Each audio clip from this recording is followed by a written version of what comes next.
name is Lamis, and I'm the founder of One2Sleep Consulting. Today I'd like to give you 4 steps to better sleep, whether your child is 4 months old, 12 months old, 18 months old, or even 4 years old. These 4 steps will definitely help your child sleep better. The first step is creating an environment that's conducive to sleep. This means that you want to make sure that the environment is helping their processes or their whatever biologically is happening to put them to sleep. You want to encourage that. So the production of melatonin is prompted by darkness. So you want to make sure that your environment is as dark as possible. And when I say dark, I mean really dark. If you walk in the room and you put your hand in front of your face, you can't see it, like that dark. So blackout curtains if you need them, that would be great. Second, you want to make sure that it's quiet, that there's no unnecessary noises that wake your child up. It takes a long time to put a kid to bed, so you don't want a neighbor to wake them up, or a construction site, or their siblings to wake them up. So make sure that it's quiet, and if it's not, white noise is always great in masking out those noises. And then you want to make sure that it's also cool. Their temperature drops as they're trying to fall asleep, so make sure that the environment is cool. Now, usually they say 20, 22 degrees, 23, but I don't want you to get boggled with the numbers. Just make sure that your child looks comfortable, that they're not obviously sweating, that they're not flushed, that they look comfortable and cool in their sleeping space.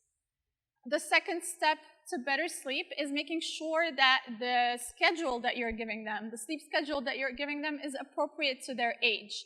Our children's sleep needs change based on their ages. The needs of a 4-month-old are not the same of the needs of an 18-month-old. And so you want to make sure that you adapt the schedule to their needs, that when they wake up in the morning, that it is within an appropriate window for wake up in the morning, that if they need 2 naps, you're offering that.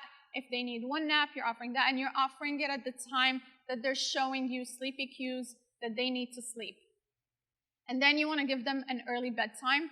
I know that may sound a little difficult for many given our work schedules, but an early bedtime for a child between 6 and 8 p.m. is really important in getting them to catch up on the sleep they need, but also in getting them to benefit from all the deep sleep cycles that happen before midnight. Our sleep cycles that happen before then are primarily made up of deep sleep portions. Later on, you get REM portions. Later on in the night, it's REM portions, but at the beginning of the night, it's mostly deep sleep portions, and you really want them to benefit from that, because that's when their body rests. That's where the most restorative sleep is. That's when the growth hormones is released, so you want them to benefit from that.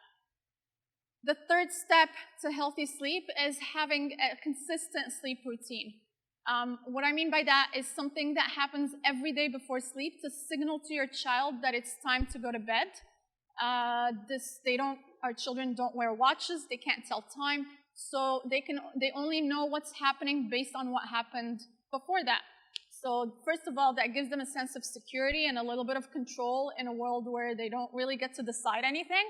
And they know, okay, I ate, now I will be changing into my pajamas. I brushed my teeth, now I will be going to sleep. They start making those connections.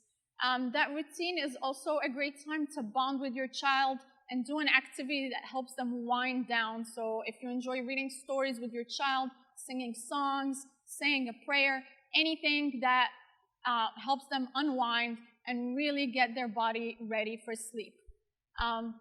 And then finally, if your child is, during that routine, if your child is watching any screen time during the day, make sure that it's off at least 1 hour before bedtime, because the things that come out of our screens are very stimulating, and so that keeps their brains up, and they're not ready for bed if they've just been watching TV.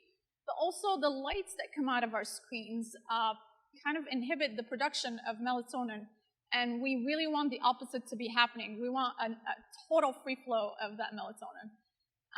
So that's the routine. You want to do it every day. You want it to be pleasant for you, for your child. Fill it with hugs and kisses, fill their emotional tank and have a great time and get them really ready for bed. A similar shorter routine can be done before naps. It's great to help them prep for sleep. And then finally, the fourth, and maybe the one that gives us most trouble, is kind of helping our children learn to fall asleep independently. And what I mean by that is help them know to move from one sleep cycle to the next without needing you to come and provide whatever it is that you gave them at the onset of sleep. So that not if, but when they do wake up at night, because we all kind of wake up at night, when they do wake up at night, that they're able to go right back to sleep. These 4 steps will surely help your child get better sleep, and in turn, you get better sleep.